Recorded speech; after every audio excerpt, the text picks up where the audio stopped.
All right, boom. We're here. Like I promised.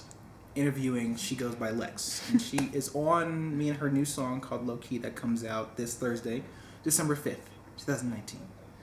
And starting off right away, why I'm interviewing her, why you should care, is because, as you guys know, if you've already followed me and follow my music and performance and musical theater, I was really in search of someone I wanted to kind of bring along into this performance like field with me, I guess. Like, I wanted to find somebody who I found who was like extremely talented, extremely driven, extremely smart, and could actually achieve it at the highest of levels. So because there's a lot like that I've learned growing in this industry, especially in the music scene, like Denver specifically, that, and then when I went to New York, that kind of gave me a full scope of what it takes to really make it. So I had in my heart to find someone I thought I could just give all my knowledge to freely and see what they do with it. So it actually turned out that the musical that I did over the summer, Sweeney Todd, in Denver, she played Joanna, I played Tobias, and it just is like right away, like the moment I saw her, I was like, that's the person who I'm gonna try and give all my knowledge to if she wants it. Pop music, stuff like that. Even though she was in theater, like in classical settings. And it turned out that she was extremely interested in pop music. She was already in her zone for pursuing it. And then we just clicked right away. So she goes by LEX, and right away, why did you audition for Sweeney Todd? Oh, well, Joanna's always been a dream role, and I've been in Sweeney Todd before as an ensemble member, and knew the music fit my voice really well, knew that I could perform it well, which always makes you want to do a show, you know? Mm-hmm. Yeah. So for people who don't know, Sweeney Todd was a movie, like, you know, Johnny Depp was in it, but before it was a movie, it was a stage play, like a stage musical. Broadway musical. Broadway musical, so people do that, yeah, people do that, like, you know, around the town. So I auditioned for it in the summer, like I said, and she sang very classically. She's a high soprano. And when we started working together and got together and started knocking out some tunes, it was just right away, like, she knew exactly how to transition from musical theater to pop music, which is something that I pride myself on, being able to transition back and forth into that type of music, to on stage singing, stuff like that. So our new song, LOWKEY, comes out on Thursday, like I said, and pretty much, why is this song important to you?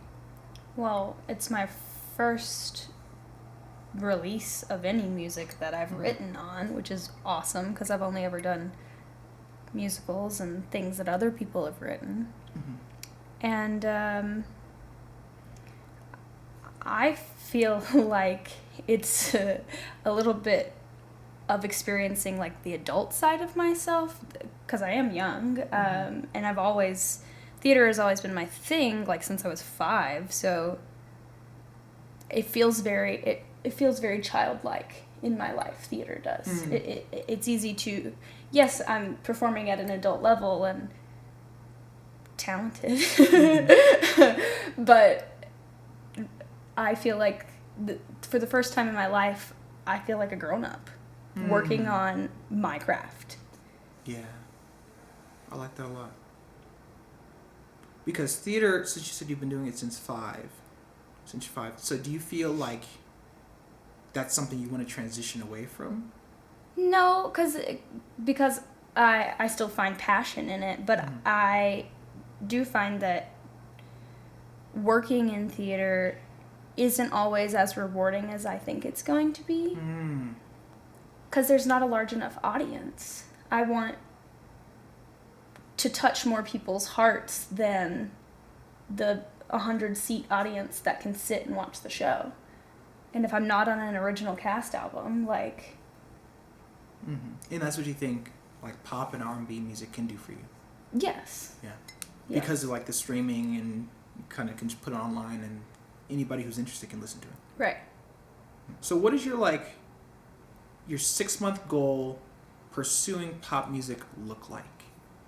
Well, I'd love to get a full album out. Mm-hmm. I know we have music we're working on. Facts. But I'd like to have a solo album. Facts.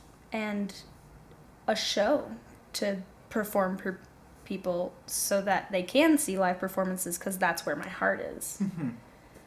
Yeah, I think what I've always felt like extremely confident in is my own live performance, because I've been in theater, like I call it, my whole life. You know, not as young as 5, but I've been in a lot of shows. You know, I've been in theater, like in on in on stage. Like I feel like that's where I'm at. That's where it feels like home. In my show, it's just, you know, like I feel like it's good. So when it comes to your first show as a solo performer, I have no doubt you're gonna kill it, because that's just kind of what we do. So if you could kind of structure what you think your live show might look like, do you have any idea what it might look like? You can even compare it to somebody else who's already out there. Well, I mean, I love Ariana Grande, Yeah. and her tour is amazing. Yeah. But I don't know that I should be dancing that much in a show, because my voice is the star. Like, And if you guys haven't heard her, bro, she's not gassing. She's not lying. Well, I'm actor first, or singer first, actor second, dancer third. But I do have lots of friends who are good at choreography, and I know that they would help me with that kind of thing. And I love the fashion world and would love to have fun costumes, and I can sew, so like it wouldn't be that hard. And like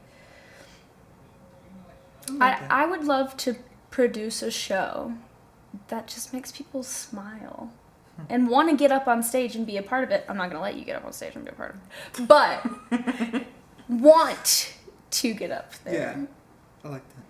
So and I'm so silly, and I'd love to put a little bit of that into my image. Yeah, image. Image is actually like an underrated type of like importance in artistry. Like how people view you is how they buy.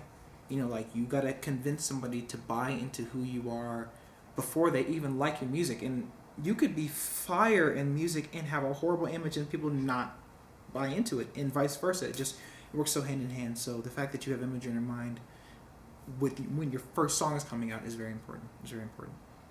I was just wondering, like, low-key, with the hundreds of, probably millions of people who are pursuing music and making their own stuff and trying to achieve the 1%er goal, Ariana Grande, Drake, Chris Brown, all this stuff, why do you think you can make it? Because I have the drive to do it. Drive. And the talent to back it up. That's key. That's key. And the help. Yeah. That's it. Good answer. I feel gassed into it. It's key. All right. With all the thousands of people and songs that are coming out, why should people listen to Low-Key? Well, The new song we got coming out this Thursday. December 5th on all streaming platforms. Well, first off, because it's great. But second off, because it's something that you could hear on the radio, but also something you would want to play, like, on a girls' trip playlist. Or, I think that boys will like it, too, not just girls. Like, I think it's something that you would want to hear on the radio. And that's, like, the goal, right?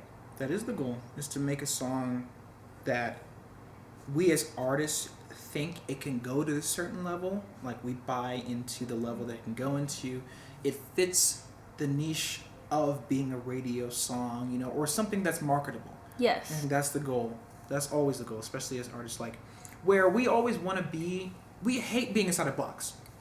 I mean, just in general, being in a box sucks. But once you internalize it, accept that a box is how you kind of make your money, And then you find the comfort in your box. Then you can you can find what works inside the box, and then you find your own lane inside. So which is kind of like low key, like advice I always give to people who are trying to keep themselves while also pursuing like a new genre music, not a genre, but like a new type of music. They're like, I don't want to sound like Kendrick, and I don't want to sound like Future, but I rap kind of like them. I'm like, well, it's okay to sound like them. You kind of take 90% of what they give you, and then you kind of manipulate 10% of it. So you fit inside the niche and box of Future, but you have your own personality in it.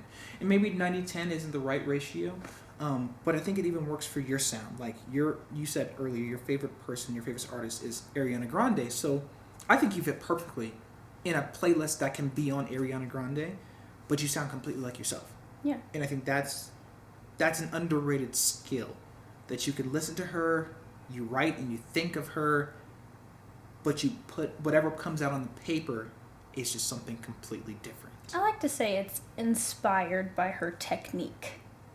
Not entirely her voice, but like the way she goes about putting air into a certain note. Like, oh, that's interesting. Well, how would I do that? How would my voice do that? Yeah, how does it feel and sit in here? Yeah. Because, like, I could mimic her, whatever. Like, Yeah. But why would I do that? Yeah. I'm me. Why would you want to do that as an artist? You know? Yeah. So I think you got a good line in that one. Pretty much like, why people want to listen to LOWKEY is fire.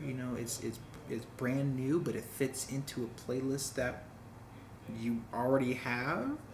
Like it's the wonderful introduction of you and your vocal ability that people just don't understand. It allows you to break away from just the theater life that you've been kind of in since you were 5. I just think like just for you as a fan, like audience members, like to have your first introduction be this song, especially people who already listen to me and like my stuff, like have her on my stuff as her first introduction, so she doesn't have to just put out a song and just by herself like, oh, this is me, I hope you like all of it. It's like, no, you already like what I do. She sounds heat on this song, so it's like, okay, this is 2 things I like now. I can slither into like, okay, what else does she have now? So then, next month she'll have her own song, and then working on her album, and then I have my stuff. So like, I think it's a great way, as just being an artist myself, to give part of my audience to her, introduce her in a smooth and nice way. It's just heat, bro. I'm so excited. It comes out on Thursday, December 5th, on all streaming platforms, bro. So LOWKEY. That's what it's called. You'll see it. I'll be advertising for it. We're gonna have a bunch of different video interviews. So, and as for introduction, it's LOWKEY heat.